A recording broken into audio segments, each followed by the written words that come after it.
فاطمہ رضی اللہ تعالیٰ عنہ زندگی اتنی غربت میں گزاری، اپنے گھر کا سارا کام، بچوں کی خدمت، جانوروں کی خدمت، سارا کام اپنے ہاتھ سے کرتی تھی۔ وہ امام الانبیاء کی بیٹی ہیں، امام الانبیاء کی بیٹی ہیں، اپنے گھر کا سارا کام خود اپنے ہاتھ سے کر رہی ہے،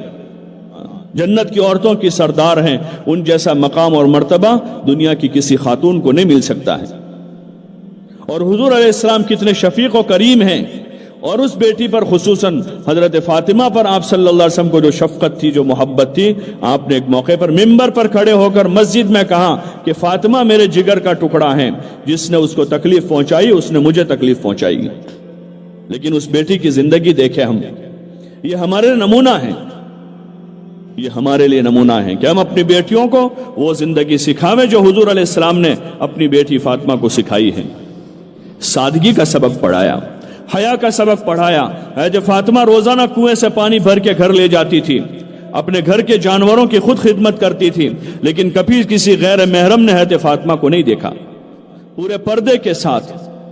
اپنی ضرورت کے لیے نکلنا پڑتا تھا ان کو، بلا ضرورت وہ اپنے گھر سے نہیں نکلتی تھی، لیکن گھر کے کام کاج کے لیے نکلی ہے تب بھی ان کو کسی نے دیکھا نہیں ہے۔ ایسی حیا کے ساتھ رہی وہ۔ ہماری گزارش ہے یہ اللہ کا امر ہے، یہ حضور علیہ السلام نے اپنے گھرانے سے زندگی کی ابتدا کر کے اپنی امت کو سبق دیا ہے کہ جو بھی میرے نام کا دم بھرتا ہے، حضور علیہ السلام کو اپنا نبی مانتا ہے، ان کے لیے یہ مبارک زندگی نمونہ ہے۔ جو چیز جو ضرورت 15,000 20,000 میں پوری ہو جاتی ہو، اس ضرورت میں 1,00,000 2,00,000 روپے لگانا، یہ عقل مندی نہیں ہے، یہ عقل مندی نہیں۔ یہاں ایک بہن کا گھر بن رہا ہے 25 لاکھ میں 50 لاکھ میں، اور دوسری بہن کرائے میں ہے، کیسے وہ 10 لاکھ کے 20 لاکھ کے گھر میں جا رہی ہے کہ اس کی بہن کرایہ بھر رہی ہے اور ایک بہن 50 لاکھ کا بنگلہ بنا رہی ہے؟ انسانیت مری ہوئی ہے۔ ایک بھائی لاکھ کروڑ روپے کا بنگلہ بنا رہا ہے اور دوسرا بھائی بیچارہ مہینے 5,000 کا کرایہ دے رہا ہے۔ یہ عقل مندی کی چیز نہیں ہے، یہ ہمارے مذہب میں تو خیر خواہی ہے، ہمدردی ہے، انصاف ہے، انصاف سے اوپر پھر احسان ہے، اور احسان سے اوپر ایثار ہے کہ ہم ایثار کریں، کم از کم ایثار نہیں کر سکتے احسان کریں اپنے بھائیوں پر، اپنی بہنوں پر، اپنے غریب پڑوسیوں پر، کہ ایک شادی میں لاکھوں خرچہ ہو رہا ہے اور دوسرے گھر میں لڑکی بیٹھی ہوئی بیچاروں کے پاس نکاح کرانے کا انتظام نہیں ہے۔ ہمارے مذہب میں ہمیں ہمدردی سکھائی گئی ہے، خیر خواہی سکھائی ہے۔ ہاں، خیر خواہی کا وصف اختیار کریں، فضول خرچوں سے اپنے آپ کو بچاویں، اسراف سے بچاویں، اور اسراف سے اوپر تبذیر، اور تبذیر سے اوپر طرف ہیں، اور مترفین تو عذاب کا اعلان ہیں۔ قرآن میں اللہ فرما رہے ہیں لو اردنا ان نہلک قریۃ امرنا مترفیہا ففسقوا فیہا فحق علیہ القول فدمرناہا تدمیرا، کہ جب ہم کسی بستی والوں کو ہلاک کرنے کا فیصلہ کر لیتے ہیں تو وہاں کے مال والوں کو خواہشات میں لگا دیتے ہیں کہ وہ شادیوں میں ناچ گان میں اور ناچنے کودنے میں اور ہوٹل بازی میں گھومنے پھرنے میں اپنی چاہتیں پوری کرنے میں اپنا مال لگاتے ہیں، اللہ ان کو اس میں مشغول کرتا ہے۔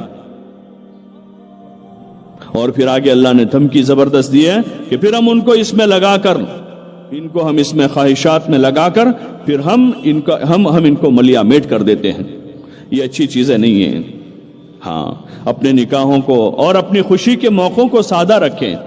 گھر کے گھر میں رہ کر، اپنے گھر میں رہ کر حیا کے ساتھ، شرم کے ساتھ، جو شریعت کے جائز دائرہ ہیں اس دائرے میں باقی رہیں۔ 2 پیسے مل گئے حد کراس نہ کریں، ہاں حد کراس نہ کریں، اللہ سے ڈریں، اللہ سے جس کی نہ سونے والی آنکھیں ہمیں رات کے اندھیروں میں بھی دیکھ رہی ہیں، دن کے اجالوں میں بھی دیکھ رہی ہیں، اپنے محلے میں بھی دیکھ رہی ہیں، اور اپنے محلے سے گھر سے دور جا کر کسی ہوٹل پر جا کر یا کسی کلب پر جا کر، کسی میدان میں جا کر، کسی کھیت میں جا کر ہم کوئی کام کر رہے ہیں، ہمارا اللہ دیکھ رہا ہے، رات کے اندھیروں میں دیکھ رہا ہے، دن کے اجالوں میں دیکھ رہا ہے۔ وہ چاہے تو اس وقت سب کو لقوہ کر دے، وہ قادر ہے اس پر، وہ سب کو اندھا کر دے، اس نے ایسا کیا ہے۔ اگلی قوموں کے ساتھ ایسا ہوا کہ لوگوں کو بندر اور خنزیر بنایا ہے اس نے، وہ بڑی قدرت والا ہے، لیکن ہمیں ڈھیل دے رہا ہے۔ ہماری نافرمانیوں کے بعد بھی اس ڈھیل کو ہم نعمت نہ سمجھیں، اس ڈھیل کو اللہ کا فضل نہ سمجھیں، ہاں بلکہ اس ڈھیل میں چوکنے ہو جاویں، اس میں چوکنے ہو جائے۔ بھول ہو گئی ہے، اللہ سے معافی مانگ لے، وہ بڑا معاف کرنے والا ہے، معاف کر دے گا۔ لیکن جان جان کر گناہ نہ کریں.